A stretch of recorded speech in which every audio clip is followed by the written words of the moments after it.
जय श्री कृष्ण। नमस्कार दोस्तों, स्वागत है आप सभी का हमारे चैनल भक्ति ज्ञान में।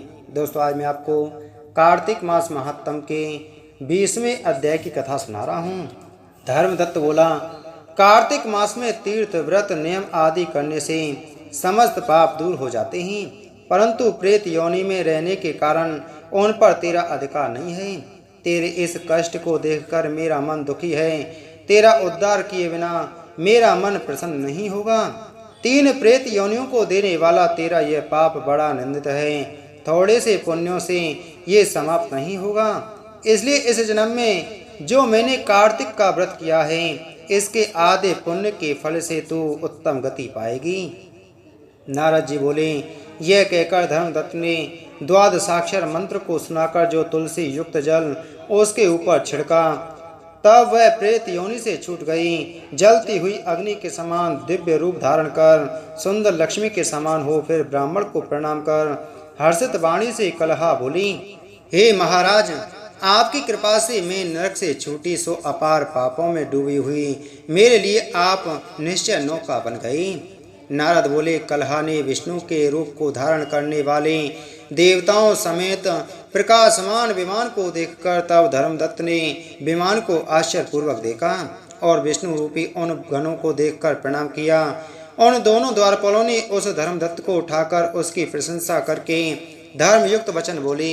गण बोले, हे ब्राह्मण, तुम बहुत धर्मात्मा हो, विष्णु की भक्ति में सदा लगे रहते हो, दीनों पर दया करते हो, विष्णु के भक्त हो। तुमने बचपन से अब तक जो कार्तिक व्रत किया उसका आधा फल देने से कलहा के पूर्व जन्म का पाप नष्ट हो गया। तुम्हारे स्नान के फल देने से इसके पूर्व जन्मों के पाप मिटे और हरि का जागरण आदि करने से यह विमान मिला। यहाँ अनेक प्रकार के भोग हैं, ऐसे वैकुंठ को जा रहा है। तुमने कार्तिक में दीपदान किया था, इससे इसे तेज मिला और तुलसी के पूजन से और कार्तिक के व्रत से जो तुमने इसको पुण्य दिया था, इसलिए मोक्ष पा विष्णु के पास जाती है और तो भी इस जन्म के अंत में स्त्रियों सहित वैकुंठ को आओगे तथा वैकुंठ में भगवान विष्णु की सारूपता मुक्ति को पाओगे, जिसका नाम लेने मात्र से मनुष्य सद्गति को प्राप्त करते हैं। ऐसे ग्राह से पकड़ा हुआ हाथी मुक्त हो भगवान के समीप गया और उनका गण कहलाया।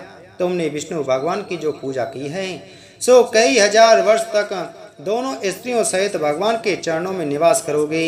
जब पुण्य क्षीण होने पर पृथ्वी पर आकर सूर्य वंश में प्रसिद्ध राजा दशरथ कहलाओगी।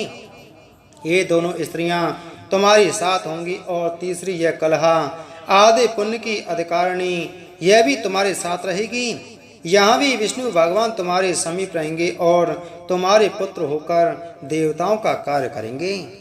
तुम्हारे इस कार्तिक व्रत से उत्तम कोई भी तीर्थ नहीं है। इति श्री कार्तिक मास महात्म 20वां अध्याय संपूर्ण। बोलो कार्तिक मास महात्म की जय।